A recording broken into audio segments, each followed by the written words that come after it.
कि आप न्यायालय का जो आदेश है उसको आपकी अवहेलना नहीं कर सकते हैं और उसके तहत हमें कहा गया कि आप अगर वहां पे जाएंगी तो दोबारा जेल भेज दिया जाएगा। बात है कि अवैध जो जमीनें हैं वो आप उसको तोड़िए। संविधान के तहत ये प्रशासन अपना काम कर रहा था, हम अपने अस्तित्व की बचाव कर रहे हैं लगातार।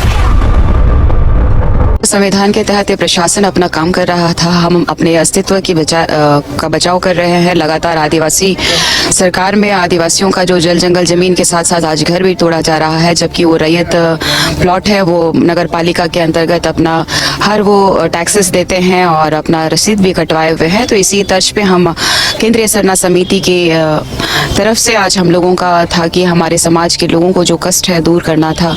इसी बीच में हम लोग बीच बचाव करने के लिए गए थे कि हमारे घरों पे बुलडोजर ना चले, और प्रशासन ने अपना कार्रवाई किया। और सबसे बड़ी बात है कि हाई कोर्ट का आदेश है कि उस जमीन को एक्वायर करने का। इस सरकार की सबसे बड़ी गलती है कि आदिवासियों को अछूता समझ रहे हैं। हमारी जल जंगल जमीनें लगातार लुटती जा रही है। इस सरकार का जाना अति आवश्यक है। लेकिन आपको नहीं लगता है जब हाई कोर्ट की तरफ से आदेश जारी किया गया था आपको ये पूरी जानकारी नहीं? सबसे बड़ी बात है कि अवैध जो जमीनें हैं वो आप उसको तोड़िए, लेकिन रैयती प्लॉट्स भी है जो कि ऑलरेडी यहाँ पे नगर पालिका में टैक्सेस दे रहे हैं। आपका देख लीजिए कि अपना रसीद भी कटवा रहे हैं। तो ये इस झारखंड सरकार की कमी है कि दोनों तरफ से माल बटोर रही है। एक तो जनता परेशान हो रही है, इतनी बड़ी बड़ी बिल्डिंग्स जो बन गए थे, इसमें जो प्रशासन ने मुझे डिटेन किया वो अपना कार्रवाई कर रही थी। उन्होंने अपना फर्ज अदा किया, हमने अपना फर्ज अदा किया कि हम अपने अधिकार के लिए लड़ाई लड़ रहे हैं और आगे भी लड़ते हैं। आंदोलन में झगड़े होते हैं और सबसे बड़ी बात है कि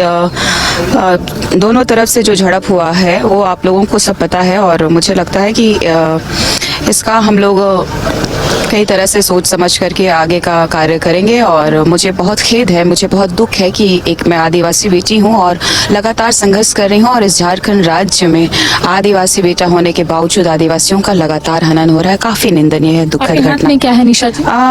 चूंकि हमको मेरे कितने सारे एफआईआर है तो 10 में से 11 हो गया। 11 में से अब क्या है कि इतने सारे एफआईआर हो रहे हैं। चूंकि हमारी जनता के परिप्रेक्ष्य में हमारी जो अस्मिता की लड़ाई है, और मुझे अल्टीमेटम दिया गया कि आप न्यायालय का जो आदेश है उसको आपकी अवहेलना नहीं कर सकते हैं, और उसके तहत हमें कहा गया कि आप अगर वहां पे जाएंगी तो दोबारा जेल भेज दिया जाएगा। तो मैं जेल जाने के लिए भी तैयार थी, लेकिन सबसे बड़ी बात है कि वहां का जब लोग जो वहां पे चुपचाप है, यहाँ के राजनीतिक कार चुपचाप है, यहाँ के झारखंड के सीएम चुपचाप है। अगर हमने सोच लिया कि झारखंड के हित पे काम करना है तो मेरा आज से नहीं लगातार कार्य करते रहूंगी। लेकिन मुझे पूरा दुख है कि झारखंड राज्य में आज हमारी अस्तित्व को पूरी तरीके से मटियामेट करने के लिए लगी हुई है ये सरकार। सबसे बड़ी बात है कि हम इस भारत देश के न्याय का मंदिर का सम्मान करते हैं। मैंने पहले भी कहा है और आज भी कहते हैं, हम अपना प्रयास किया हमने, और मुझे लगता है कि जो हमारे सामाजिक निर्णय होंगे उसके आधार पे हम लोग अपना कार्रवाई करेंगे। अगर मुझे जेल जाना ही पड़ेगा अपने लोगों के लिए तो जाऊंगी, लेकिन मुझे जहाँ तक लगता है कि न्यायालय प्रक्रिया से परे मैं नहीं जा सकती। बॉन्ड भी लिखाया गया है ना? बिल्कुल, बॉन्ड पे लिखाया गया है कि आप वहाँ पे नहीं जा सकती हैं। जो न्यायालय का आदेश है उसकी अवहेलना आप नहीं कर सकती हैं। जी।